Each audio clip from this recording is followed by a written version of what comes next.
Olá, vamos para a nossa 12ª aula de modelos matemáticos aplicados, né? Hoje a aula vai ser sobre tipos de modelos matemáticos. São vários tipos de modelos. A literatura mais simples fala em dois tipos. A literatura que fala em 4 tipos. Nós vamos usar os 4 tipos, mas não vamos desenvolver o chamado modelo de transporte. Nós vamos trabalhar com os modelos mais interessantes para ciências ambientais, para a área de saúde biológica de modo geral. O primeiro modelo ele é chamado de mecanicista. O nome já fala, é um modelo mecânico, ou mecanístico, vamos colocar assim, que também recebe o nome, de acordo com a literatura, de fenomenológico. Nome grande. Ou seja, ele trabalha em função dos fenômenos para gerar um sistema. Ora, o que ele faz em termos de ciência, esse mecanismo? Ele, efetivamente, ele pega um sistema de base científica, ou seja, um sistema com análise de acordo com o método científico, e estuda os seus mecanismos. Ou divide em mecanismos. Talvez seja melhor assim. Estuda os fenômenos envolvidos nesse sistema. Na verdade, nós já havíamos falado isso antes, isso é algo bastante cartesiano. Você pega um sistema grande, separa em partes e depois você junta tudo isso numa equação ou num sistema final. Nós não podemos esquecer que, se não for utilizado o modelo matemático, nós podemos usar um fluxograma, um modelo lógico, né? Então, nesse caso aqui, do mecanístico, esse sistema científico, que nós dividimos esse sistema em mecanismos, na verdade ele significa o quê? Esse dividir em mecanismo significa gerar ou analisar vários componentes separadamente. E quando a gente faz isso, a gente está usando o método cartesiano. Por quê? Porque cada componente ele é mais fácil de compreender. Então, a tentativa, como é difícil compreender um sistema complexo, você tenta compreender os componentes desse sistema para poder trabalhar com ele. Isso não faz muito sentido só dando essas informações.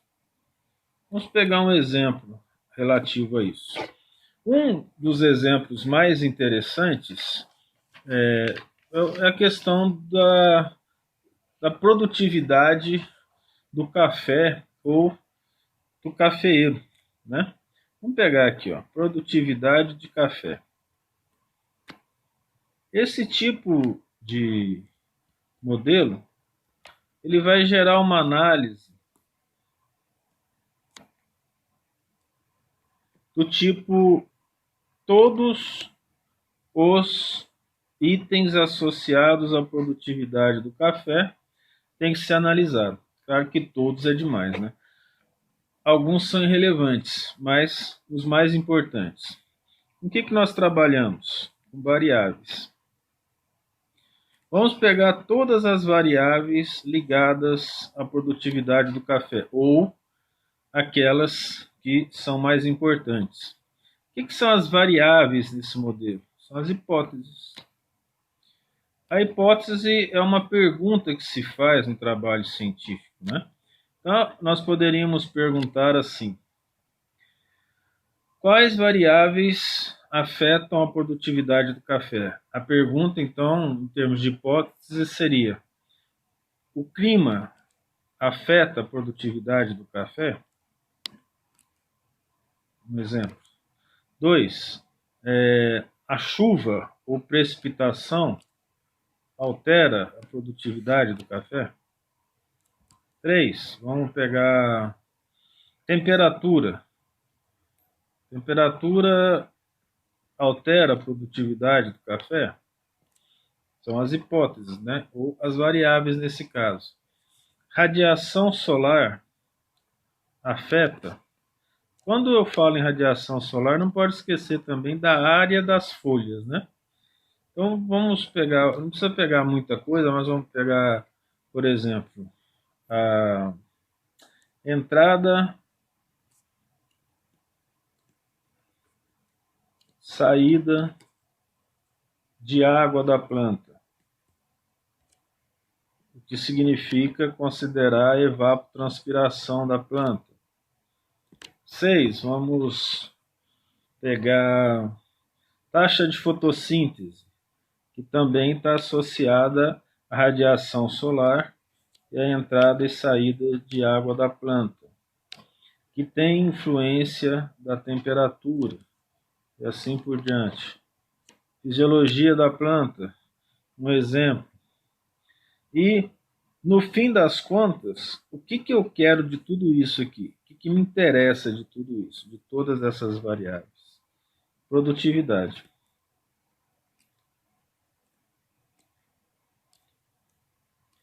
Então, para chegar na produtividade do cafeeiro, que é o mais importante, ou seja, que é meu objetivo final, eu preciso considerar as variáveis que entram no meu sistema na forma de hipótese. Então, dessa maneira, como que eu faço para resolver isso? Como que eu vou fazer o meu modelo? Eu posso construir uma equação do zero. Normalmente, isso tem como final várias tentativas. Alguém tenta, o outro vai, descobre um erro e assim por diante. Então, construir uma equação é uma possibilidade, juntando tudo isso. Para construir uma equação juntando tudo isso, eu tenho que ter equações separadas para clima, o efeito sobre a produtividade, chuva, o efeito sobre a produtividade, taxa de fotossíntese, o efeito sobre a produtividade e assim por diante. Então eu vou juntar várias equações e cada equação dessa vai ser uma variável na equação final. Que equação que me interessa aqui?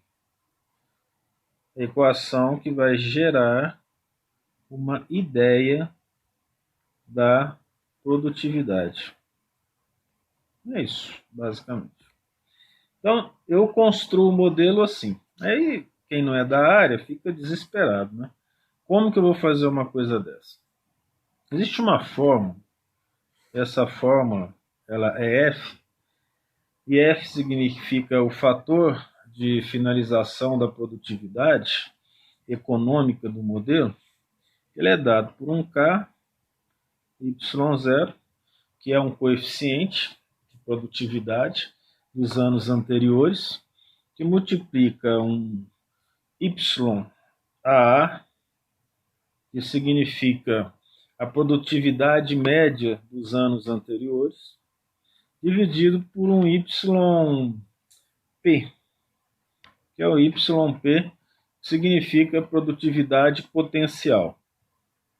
Olha que interessante. Anos anteriores, dividido pela produtividade que você espera, multiplicado por um coeficiente que significa a produtividade anterior também. Ora, essa é uma questão interessante, né? Desculpa, o YP é a produtividade potencial. Isso é somado ao somatório N vezes do primeiro item, que é 1, que vai multiplicar KY1, em que KY significa um coeficiente e sensibilidade da cultura no momento, e multiplica um ER, que significa evapotranspiração, e dividido por um EP, que é evapotranspiração potencial. Evapotranspiração ER, né, é aquela de cada dia, é a real de cada dia, e a outra é a potencial de cada dia. Aí você vai falar, quem criou essa equação? Ela é complexa. Na verdade, o seu modelo, os dados do seu modelo, se não for construir uma equação, o que você faz? Você usa uma equação. Isso é um modelo. Equação já está feita. Equação não foi construída nesse momento. Quem vai trabalhar com produtividade do café tem várias equações, várias possibilidades. Então eu posso escolher essa. Por que eu quero essa? Porque eu acho que ela é mais interessante, que das 3, 4 que foram publicadas, essa daqui bate mais com o sistema brasileiro, nos trópicos, por exemplo. Outras são mais interessantes ao nível do Equador, no nível do Equador, né? Então isso aqui é como que eu vou fazer um modelo mecanístico. Esse modelo mecanístico, o que eu faço? Eu tenho um objetivo, produtividade do café. Eu pego as minhas variáveis e hipóteses, trabalho com cada uma, somo cada uma, e a equação final é formada pela soma dessas partes, que é uma característica do modelo que nós falamos que é o modelo cartesiano, né? Então, observa que as hipóteses, elas fazem parte da equação aqui, ó. Essas hipóteses todas aqui, elas fizeram parte da equação. Aí você vai falar, mas eu não vi aquilo. Ora, ela está no coeficiente de produtividade, na evapotranspiração, né, e nos outros coeficientes de produtividade de anos anteriores. Tudo isso é considerado. Elas foram somadas, tá? Tudo aqui foi somado, e essas equações individuais, elas geraram uma equação geral, que no final vai me dar a produtividade do processo, né?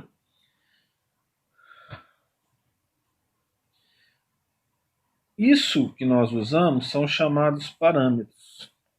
E nós não podemos esquecer de usar parâmetros que sejam relevantes ao sistema. Ou seja, os parâmetros têm que ter significado para o sistema real. Se eu fizer isso aqui, por exemplo, e não conseguir bater com o real, ele não é um modelo matemático, ou se é muito mal feito. Esse modelo aqui, ele praticamente não dá diferença estatística com a produtividade real no sul de Minas, no estudo feito em Viçosa. Ora, esse então é um modelo que utilizou os parâmetros dentro da realidade, dando um significado similar àquilo que acontece na realidade. Aí eu posso fazer previsões, né, em relação à produtividade do cafeeiro para as próximas safras e assim por diante. Uma das maneiras de você testar esse modelo é o real. Testar no ambiente real. Como que eu faço isso? Ora, eu tenho a produtividade do café nos anos anteriores ao meu estudo. Então, eu já pego, aplico o modelo para esses anos que já passaram e eu tenho o dado real dele. Aí eu vou ver se o modelo está ou não de acordo com esses dados reais. Isso é muito importante. Por quê? Você testa o real, que significa testar com os experimentais, aqueles dados que foram obtidos experimentalmente.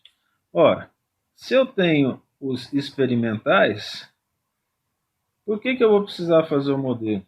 Para prever. Então, os experimentais é do passado, só que quando eu começo o ano, eu começo uma nova safra, eu quero saber quanto que vai ser a produtividade desse ano em função da pluviometria, do clima, das variações do passado, da sazonalidade dessas variações, porque quando eu considero o passado, eu estou considerando sazonalidade, né? Ou seja, aquelas estações de tipo de 8 em 8 anos costuma ter uma seca, e essa seca complica o café, assim por diante. Isso permite fazer uma análise detalhada dos erros. Por quê? Se eu pego o meu modelo, coloco com experimental e verifico que deu errado, eu faço uma análise de erro. Aí depois de analisar o erro, consertado, o que eu faço? Eu conserto, ou eu organizo, ou eu crio um novo modelo. Essa é a base de um modelo mecanístico. Separar em partes e juntar numa equação. Esse modelo é muito usado na área da física, na área da química, modelo matemático mesmo, modelo em que precisa de uma estrutura de resolução de equações complexas, né? No caso de cálculo numérico, costumo usar esse tipo de modelo aplicado num sistema computacional para resolver equações complexas, né? Tem problemas que as equações ordinárias, né, diferenciais, elas não resolvem. Então você tem que aplicar um sistema iterativo, juntando os dados e organizando esses dados para que se tenha uma resposta adequada. Quando se tem uma possibilidade de verificação através de dados experimentais, você pode ir consertando seu modelo. Mas um caso interessante era o caso de Einstein, né? Ele fez os modelos e na época não tinha condições de verificação. Ele fez um modelo em 1905 da relatividade. Em 1919 ela foi testada e confirmando o que ele havia falado. Inclusive os dados vieram de Sobral, no Ceará, né? Um eclipse que teve. E nesse eclipse eles conseguiram os dados para mostrar que a relatividade geral de Einstein estava correta. Depois, com novas tecnologias, foram descobrindo que a equação dele, energia igual a mc ao quadrado, também estava correta, e que até hoje os postulados que ele considerou da relatividade geral têm sido comprovados, né? Em relação aos buracos negros, em relação à geometria curva do universo e a gravidade alterando a geometria do universo. Outro tipo de modelos são os modelos empíricos, né? E ele tem uma diferença do modelo mecanístico, óbvio, né? Que ele é o seguinte: você faz a análise, você cria a sua equação, não antes dos dados. Você faz a análise depois de obter os dados. Então você pega os dados do experimento, tem esses dados e daí você cria uma equação que consiga gerar previsões ou resolver problemas desse sistema que você tem. Então, essa é uma situação interessante, porque aí quando você faz a hipótese,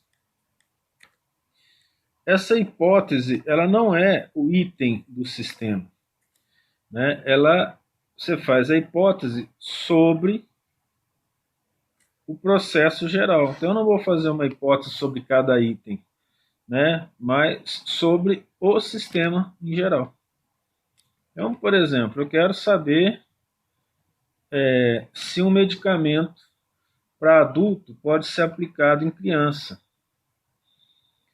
Aí você faz testes, experimenta. Mas vai experimentar em criança é complicado, você tem que experimentar em rato, né? Então, como é que você vai fazer? Você vai pegar, então, a partir do experimento dos ratos, um conjunto de dados. Aí você testa o rato com uma determinada idade, o rato adulto, rapidamente, né? Ele tem 3 anos já no final da vida dele, e pega o rato próximo do nascimento. Então, nesses conjuntos de dados, você pega, por exemplo, você vai tentar gerar uma equação para determinar. Não é conjunto de dados, né? Você vai tentar gerar uma equação final para justificar a variação da concentração de um medicamento.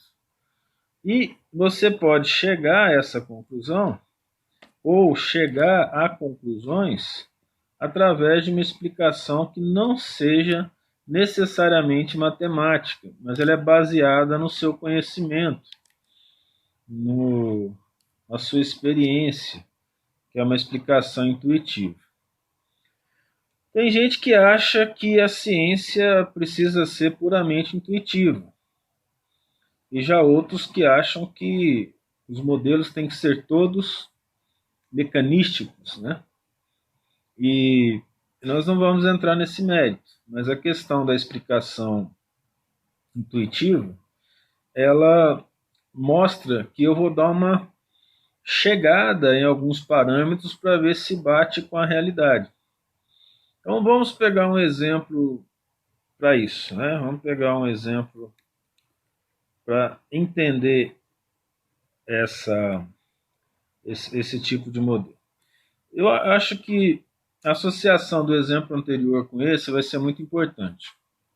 Vai entender claramente a diferença entre os modelos. Eu quero verificar a concentração de medicamentos para criança. Normalmente, a concentração de um medicamento ela é estudada para um adulto de 70 quilos. E poucas empresas elas fazem um medicamento com concentração para criança. Eles fazem para adulto e o médico faz a conta para poder chegar à concentração que a criança precisa, se ele puder ser usado para criança. Só de falar isso já se observa que é uma questão intuitiva. Existem na literatura 3 fórmulas para mostrar e para determinar essa concentração. A fórmula mais antiga é do indivíduo chamado Young. A fórmula dele é a seguinte: a dosagem pediátrica ela é igual à idade da criança dividida pela idade da criança mais 12 vezes a dosagem do adulto. Olha, só de olhar a fórmula, você vai ver que isso aqui é uma equação empírica. Por quê? Quando você coloca 12 assim do nada, né? Isso aqui veio da onde? Onde é que veio esse 12? Quando você tem uma equação em que você faz, por exemplo, uma transformação que utiliza o número natural, o logaritmo neperiano, algumas vezes aparecem uns determinados números quando você faz uma integral, mas nesse caso não. Esse número aqui foi colocado para dar certo. Essa aqui é a verdade. E vou mostrar como é que funciona.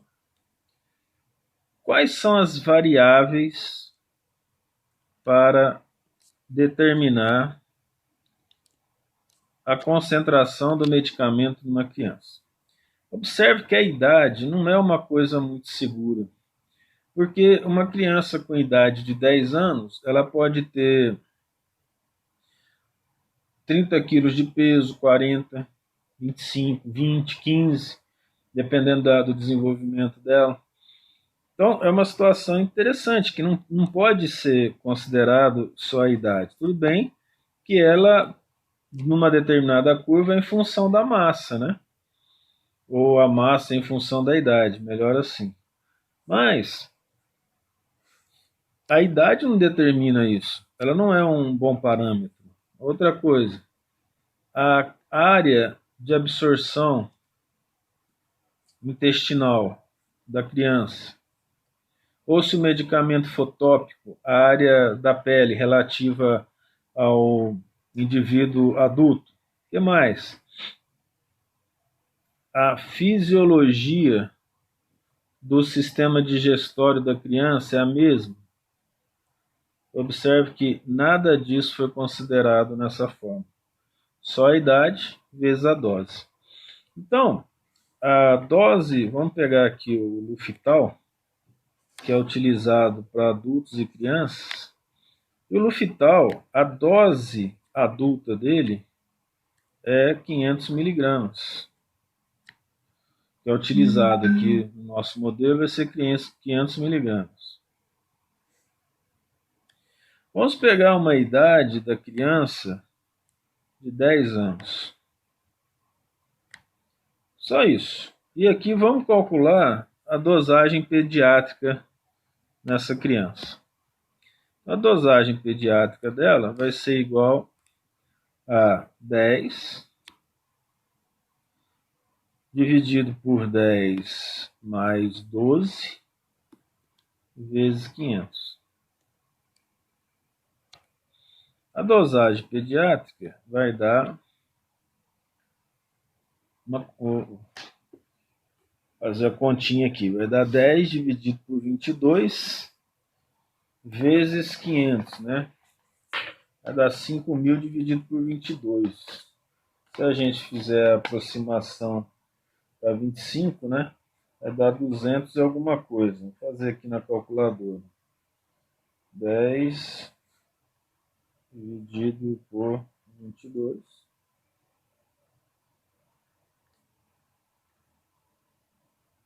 Vezes 500. 227,27. Vamos colocar aqui, ó. 227,27 miligramas. Então, de acordo com esse indivíduo, o valor é esse. Ora, vamos bater isso aqui com a dosagem real, ou seja, quanto que a criança pode ingerir em função de estudos de dados médicos e com rato, ou seja, a pediátrica real. Ela é 297 miligramas aproximadamente. Observe que há uma pequena diferença entre elas, mas você vê que não tem outra melhor, então ela é utilizada até hoje pelos médicos. Eles pegam lá a calculadora, já sabe fazer, dependendo da idade já sabe até de cabeça, dependendo do medicamento. Houve uma diferença. Vamos fazer uma análise. Digamos que essa criança de 10 anos, que você olha na tabela, ela tem 31 quilos, ela tenha 40. Olha que essa dosagem calculada ela é menor do que a outra.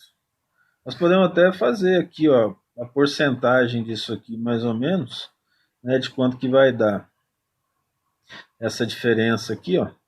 Vamos aqui dar 70, né, para 328, 4, um quarto, né, 25% de diferença. Se o indivíduo tem 40 quilos, por exemplo, essa dosagem é muito pequena, mas é usada até hoje.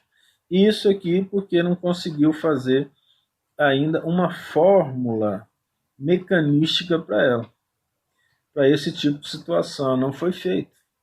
né? Então, é utilizado ainda essa equação empírica. Veja a diferença dessa com a equação mecanística que nós falamos antes, né? Então, graças a essa necessidade de utilizar a intuição, muitas vezes você vai usar a regressão nesse tipo de modelo. A gente costuma saber sobre a regressão linear, mas não é só linear, tem outros tipos de regressão também. Tem as regressões exponenciais e assim por diante.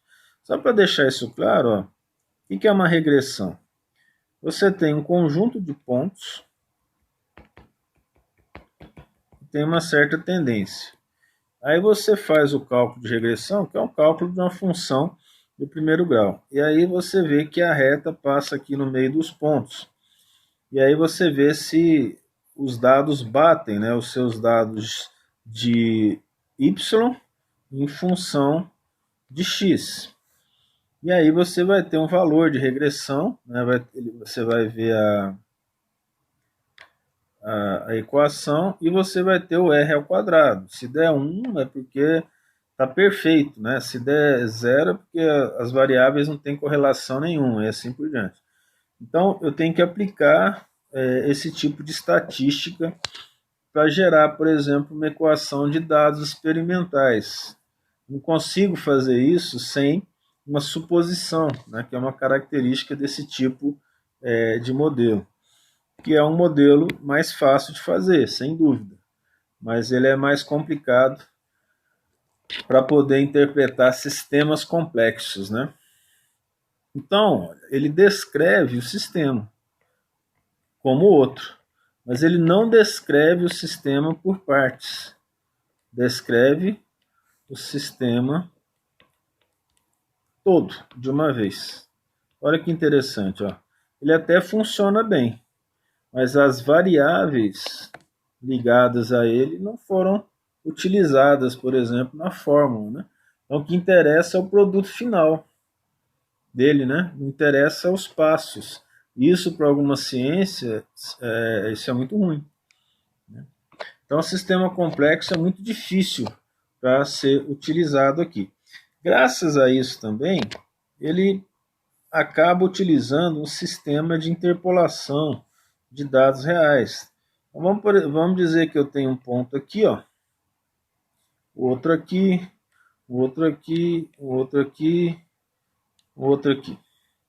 Então, quando eu for passar a minha linha nesse gráfico, eu vou unir os pontos. Ó.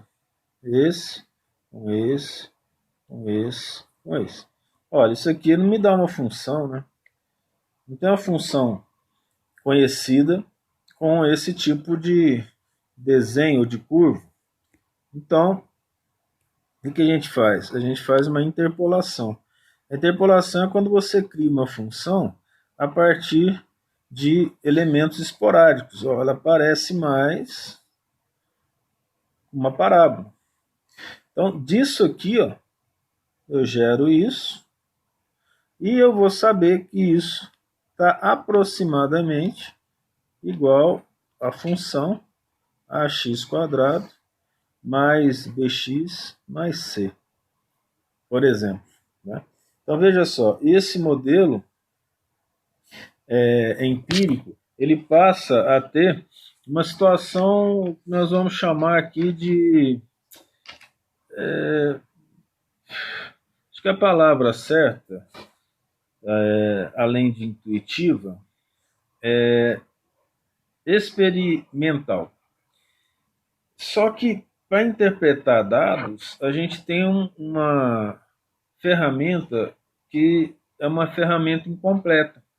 Ela não consegue dar para a gente uma noção de realidade muito grande. Você tenta fazer com que uma equação se aproxime dos dados experimentais. O outro modelo mecanístico é diferente. Você utiliza as variáveis como hipóteses e coloca dentro da equação o máximo que você conseguir para aproximar do real. Então, de acordo com isso, esse modelo, esse tipo de modelo empírico, ele deveria depois de um certo tempo, depois de união de vários dados inconsistentes ou dados esparsos da literatura, você tenta construir um modelo mecanístico a partir do modelo experimental ou do modelo empírico, né? Então veja bem, o outro tipo de modelo, vamos falar assim, o terceiro tipo de modelo, é o modelo chamado de híbrido. O que o modelo híbrido faz? Híbrido é mistura. O modelo híbrido, ele utiliza os modelos empíricos ou um modelo empírico e o transforma em modelo mecanístico, quando a quantidade de dados puder ser transformada em variáveis. Então essa é a ideia de que o modelo empírico seja transformado em mecanístico. Por exemplo, um pesquisador teórico, ele pode viver disso. Ele vai pegar os dados de artigos que são publicados e ele vai transformar no modelo mecanístico. Essa é uma situação interessante, porque um exemplo sobre isso aconteceu na física, né? Tem vários exemplos, mas o interessante foi o do Louis de Broglie, que foi prêmio Nobel em 1929, se eu não me engano. Mas em 1924 existiu uma briga, uma discussão se a matéria era formada só de ondas ou de partículas, né? Ele então pegou os dados de partícula, né, de Einstein e de Linus Pauling e juntou com os dados de onda da mecânica quântica e chegou à conclusão de que a matéria é ao mesmo tempo onda e partícula. Ele criou um modelo mecanístico a partir de dados de outros modelos, das quais alguns são empíricos, né? Então, ele fez simplesmente um trabalho teórico e, no fim das contas, acabou funcionando bem. Por isso que ele ganhou o prêmio Nobel. Os outros tipos de modelos são os computacionais ou estatísticos. Os dois modelos que nós demos exemplo anteriormente, eles podem ser inseridos no computador, mas eles podem ser feitos com uma calculadora. Ou você tem um sistema para gerar um modelo computacional, por exemplo. Esses modelos computacionais, você tem um software, e muitas vezes o problema na área de saúde é esse, né? Você quer comprar um software, ele é muito caro, e você tem um software específico para determinada área que te interessa. Por exemplo, para dar um exemplo na área de saúde, o pessoal gosta de comprar o Biostat. O Biostat é de uma empresa, eles vendem isso aqui e eles têm uma situação bem interessante, que é dar condições de você fazer um trabalho estatístico de alta definição, só que é caro. E aí, precisa comprar esse modelo. Então veja bem que situação. Eu quero ter um software estatístico que vai me dar uma noção de resolução de problemas através de um modelo matemático total ou parcial. Ou eu tenho um modelo computacional não estatístico. Por exemplo, no caso da biologia celular, esse modelo é um modelo de contagem de células, por exemplo. Também tem seu preço. Você vai lá, acopla o microscópio, ó, é uma situação interessante. Hoje você tem um microscópio que já vem com uma câmera acoplada. Tá ótima, a câmera está lá. Aí você tem que pegar os dados dessa câmera e jogar isso para um computador. No que você joga para o computador, lá o software ele vai dar para pegar a foto daquela área e você vai fazer as contagens de célula. Ele também pode determinar a área e o volume daquilo que você está fazendo, né? Então, nesse caso,